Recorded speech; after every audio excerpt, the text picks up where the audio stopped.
Welcome back to Bambazeled, the show that is here to help us all better navigate our relationships. On this show, we examine the dynamics of modern relationships, their perks and pitfalls through the lens of self-awareness. Yes, whether or not your bae may be the problem is not why we're here, because the external is never really in our control. What is, though, is us. We each have agency over ourselves, how we choose to show up in life, and how we allow others show up in our lives. The only way that we can have better relationships out there is if we take the time to develop and become better versions of ourselves in here. And that is where Bambazeled comes in. Here we bring the focus back inwards. We bring the focus back to ourselves. Instead of just dwelling on what the other person is doing, whether the other person is wrong, how can I please my partner? Instead of keeping the focus on the external, we bring it back to the internal. How are we showing up?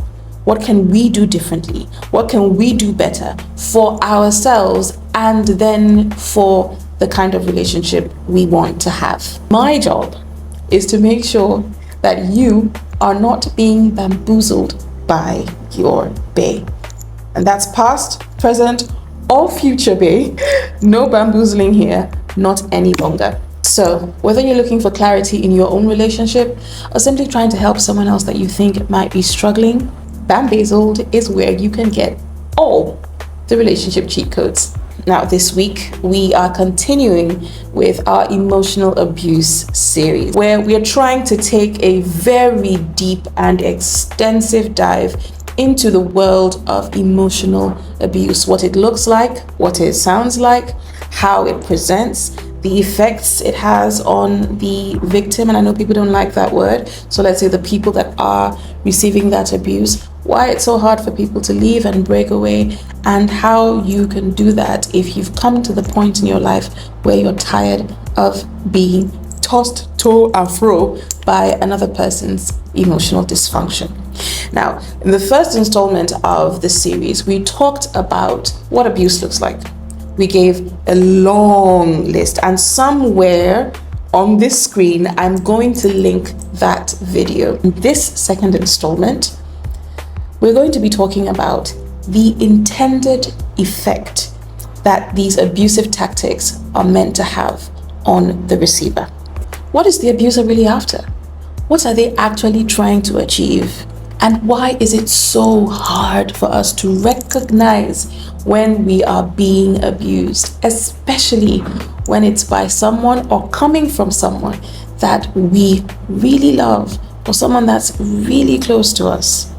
Whether you're in this situation or know someone who is and you are concerned about them, this episode aims at helping clear the fog, remove the scales from our eyes. It will help us begin to understand what's going on, what's been happening to us, and why we might feel very different than who we were before we got into this relationship. Let's get into today's episode. Does she like me? Was that a date or a hang? Is she single? Wait, what are we? Is it too soon to say I love you? Should I call him now or should I just wait? Maybe I should wait. Wait, should I let her go? Why did he just ghost me like that? Wait, can't we work it out? Is he an F-boy? Is she toxic? We hooked up. Why is he saying we're just friends? Let's face it. Relationships are the best thing when they work and a nightmare when they flop. You're recklessly giddy when Cupid's arrow sticks you in the arse and a nervous, pain-filled wreck when he comes to take his love away. There's hardly anyone who cannot relate to the dizzying highs and debilitating lows of relationships. We are naturally wired for connection, so when that's messed with, it can make us feel crazy. Enter Bambazeled. On this show, we help you figure out if you are being bamboozled by your bae. That's it. Nothing else, nothing fancy, just a real, raw, honest to heavens, and hopefully helpful take on the best to the worst of relationships and everything on the spectrum in between. No topic is off limits, no situation is too taboo or embarrassing. Give us everything. So, if you're wondering if you're being bamboozled by your bae, don't walk, run here. This is your new home. I am your new bestie, and I've got you. Now, let's figure out if you're being bamboozled. So, let's get one thing very clear. Emotional abuse is about one thing and one thing only. One thing and one thing only. It doesn't matter how many iterations of abuse there are. It doesn't matter how many forms or tactics or ploys or what have you. There's only one intended agenda when it comes to abuse of any kind. And that is control. Control. Now, everything you're going to hear during the course of this series, try to keep in mind that the one major goal, even though we're going to break it down into sub goals, the major goal is control. Emotional abusers will use these subtle little methods that can often go unnoticed to the untrained eye to get that control that they so crave and need to have. So the things they do are meant to foster emotional dependence. They want you to need them and not need them in a healthy way, because I believe that in every healthy relationship, you both need each other. That's why you're in a relationship, right? But with abusive people or emotionally maladjusted people, I think that's a better way to call it, they want you to need them to an unhealthy extent, to a point where you are unable to function without them. That is not healthy. That is not good. Think about it like addiction. Now, when a person becomes addicted to drugs, becomes addicted to alcohol, becomes addicted to anything, they can no longer function without that thing. With the abuser, it is an intentional indoctrination. An intentional addiction is being created inside of their partner, so that when the partner needs to leave, they find it almost impossible to do so. And so we're going to now focus on these things that they do, but more so from the angle of the effect that they have on people. Number 9. I'm trying so hard to get through this thing because I'm triggered. I'm triggered. Number 9. Creating fear and anxiety. Now, what does it look like to create fear and anxiety in another person? The abuser uses unpredictability, threats, silent threats, subtle threats, veiled threats, overt threats, intimidation, lies, creating scenarios that never existed. They use these different tactics to keep the victim on edge.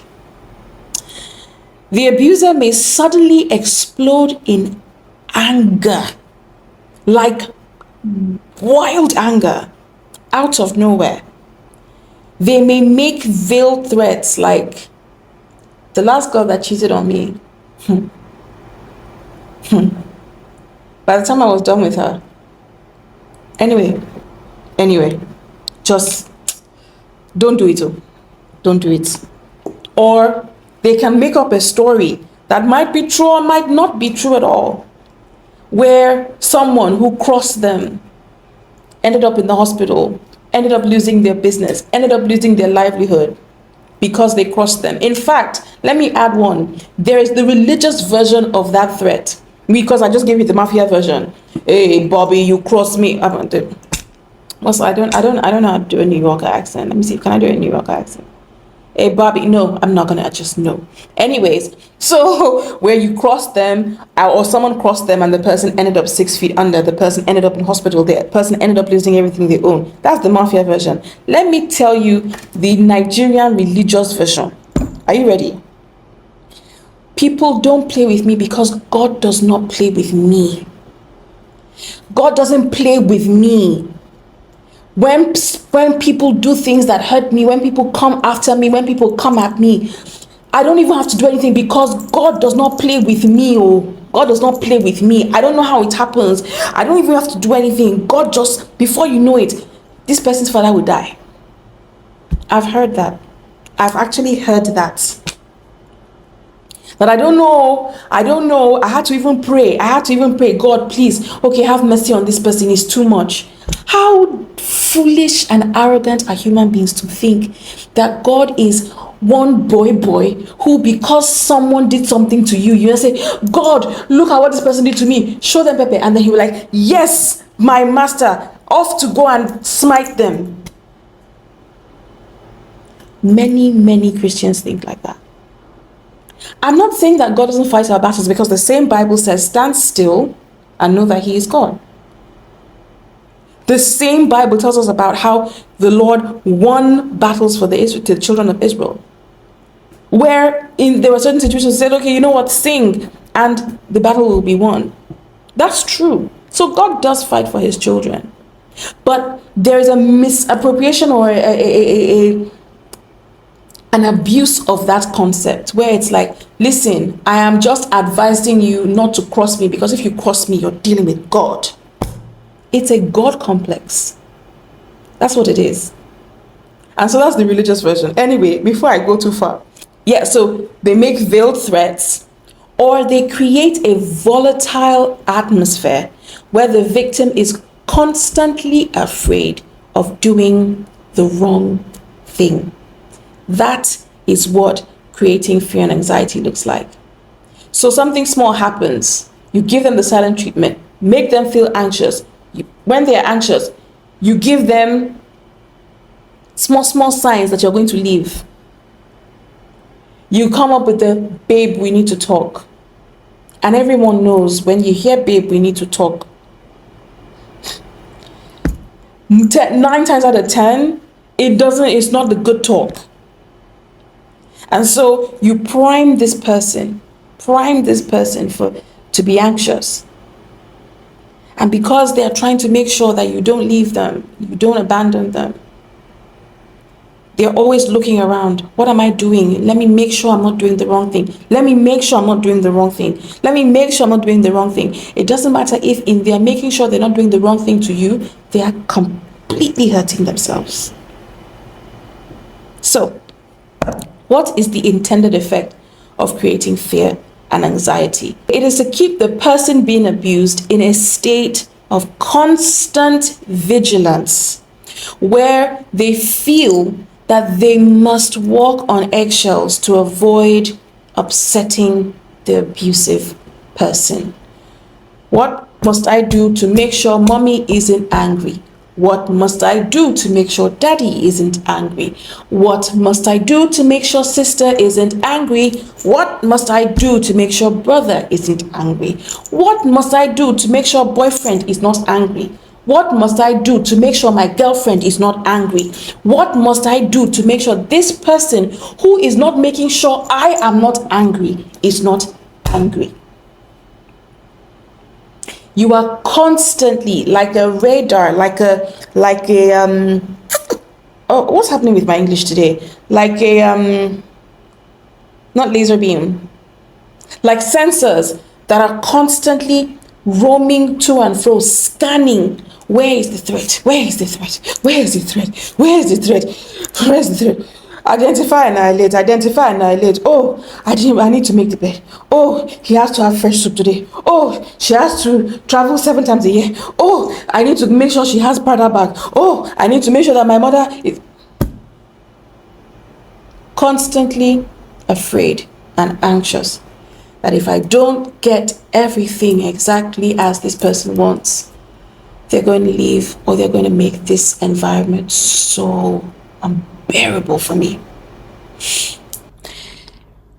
There's a way that emotional abuse is normalized over time, and this is what makes it so dangerous. One of the hardest parts about emotional abuse is how subtle it can be.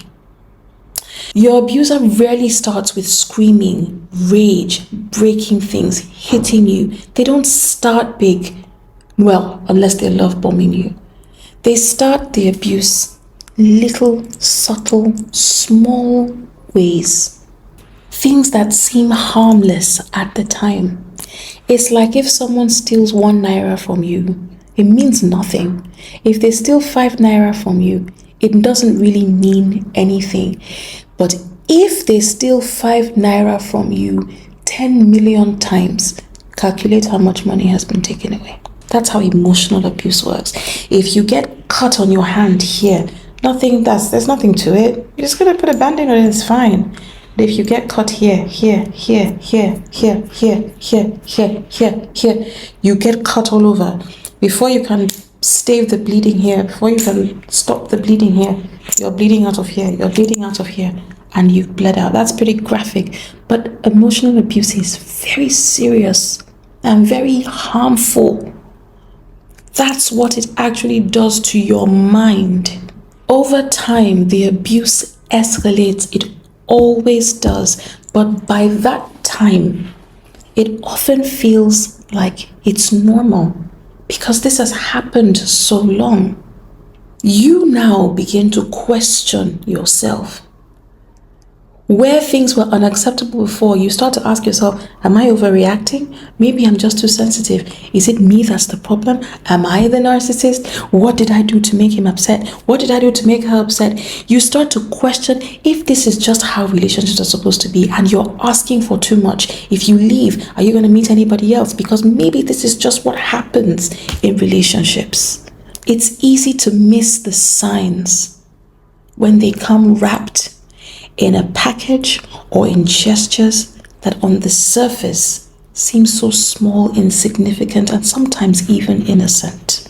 The scary part is that this kind of abuse is so under the radar that it can go on for years and years undetected, but that doesn't mean that the damage it causes is not there.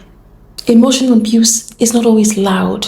It's not always obvious. But its damage runs deep, sometimes deeper than we can immediately see, because the wound is invisible, one that is so often hard to see, but even harder to heal. Now, if you have ever felt trapped, manipulated, unfairly treated, used, misused, if you feel like a shadow of yourself, if you feel like I'm different in a negative way, before I came into this relationship, I wasn't like this. If you feel confused, if you feel afraid, if you feel anxious, trust your gut. Trust your feelings. If you have even once, even in the silence of your own mind, asked yourself, am I being abused? Is this person abusing me? Even if you've asked it just once, please trust your gut. I'm not saying leave, I'm saying investigate. I'm saying interrogate. Interrogate that feeling. Don't just put it away or try to put it under the rug. It's there for a reason. It's telling you something. Please listen.